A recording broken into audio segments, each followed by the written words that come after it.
പുതിയൊരു വീഡിയോയിലേക്ക് ഏവർക്കും ഹൃദ്യമായ സ്വാഗതം.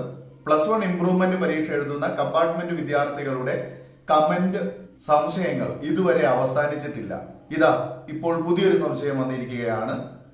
നിങ്ങൾക്കും ഈ സംശയം വരാൻ സാധ്യത കൂടുതലാണ്, അല്ലെങ്കിൽ പലരും സംശയപ്പെട്ടിട്ടുണ്ടാകും. സംശയം ഇതാണ്: +1 കമ്പാർട്ട്മെന്റ് സ്റ്റുഡൻസ്, അതായത് +1 ഇംപ്രൂവ്മെന്റ് എഴുതുന്ന കമ്പാർട്ട്മെന്റ് വിദ്യാർത്ഥികൾ അവർക്ക് +1 ഡബിൾ പാസ് നേടാൻ കഴിയുകയാണെങ്കിൽ, അതായത് സയൻസിലാണെങ്കിൽ 36 മാർക്ക് ഡബിൾ പാസ്, അല്ലെങ്കിൽ പ്രാക്ടിക്കൽ ഉള്ള വിഷയത്തിന് 36 mark double pass minimum.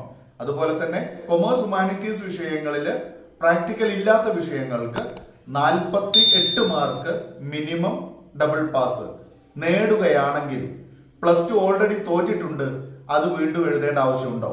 +2 mark കൂടി ഇവിടെ ഡബിൾ പാസ് ആയിട്ട് വാങ്ങിയിട്ടുണ്ടല്ലോ, അപ്പൊ വീണ്ടും തോറ്റ +2 എഴുതേണ്ടതുണ്ടോ? വലിയൊരു സംശയമാണ്.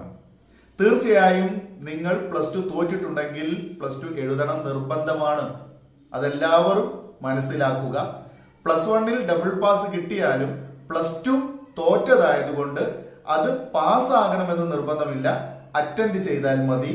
അതായത് മിനിമം മാർക്ക് കിട്ടണമെന്ന് നിർബന്ധമില്ല, പ്രത്യേകം ഓർക്കുക.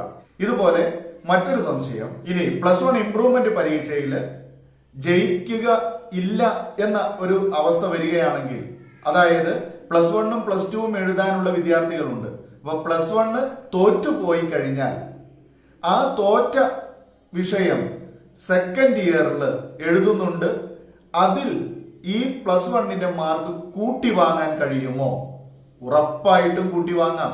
നിങ്ങൾ ഒരു കാര്യം മനസ്സിലാക്കുക, +1ന്റെയും +2ന്റെയും ഒരു വിഷയത്തിൽ എത്ര മാർക്കാണോ, അതായത് മിനിമം 48 കിട്ടിയാൽ രണ്ടും കൂടെ കൂട്ടിയാൽ മിനിമം 48, അല്ലെങ്കിൽ പ്രാക്ടിക്കൽ ഉള്ളതിന് മിനിമം 36 കിട്ടുകയാണെങ്കിൽ നമ്മൾ +2 പാസ്സാകുമെന്നാണ്. +1ന് കിട്ടുന്ന മാർക്ക് +2ല് കൂട്ടിച്ചേർക്കുകയാണ് ചെയ്യുന്നത്. രണ്ടും കൂടെ കൂട്ടുമ്പോൾ 48 അല്ലെങ്കിൽ 36 കിട്ടിയാൽ മതി. ഈ രണ്ട് സംശയങ്ങൾ വളരെ പ്രധാനപ്പെട്ട കാര്യങ്ങളാണ്. എല്ലാ വിദ്യാർത്ഥികൾക്കും ഈ ഒരു സംശയം ഉണ്ടാകും എന്ന ഒരു ബലത്തിലാണ് ഈ വീഡിയോ ചെയ്തിരിക്കുന്നത്. ഈ വീഡിയോ നിങ്ങൾക്ക് ഉപകാരപ്പെടും എന്ന് കരുതട്ടെ. വീഡിയോ ഇഷ്ടപ്പെടുകയാണെങ്കിൽ എല്ലാവരും ലൈക്ക് ചെയ്യുക, വീഡിയോ മുഴുവനായിട്ട് എല്ലാവരും കാണുക, സബ്സ്ക്രൈബ് ചെയ്യുക, നിങ്ങളുടെ എല്ലാ സുഹൃത്തുക്കളിലേക്കും വീഡിയോ ഷെയർ ചെയ്യുക. ഇനി നമുക്ക് പുതിയ ഒരു ടോപ്പിക്കുമായി പുതിയ ഒരു വീഡിയോയിൽ കാണാം. വീഡിയോ കണ്ടിരുന്ന എല്ലാവർക്കും നന്ദി അറിയിക്കട്ടെ.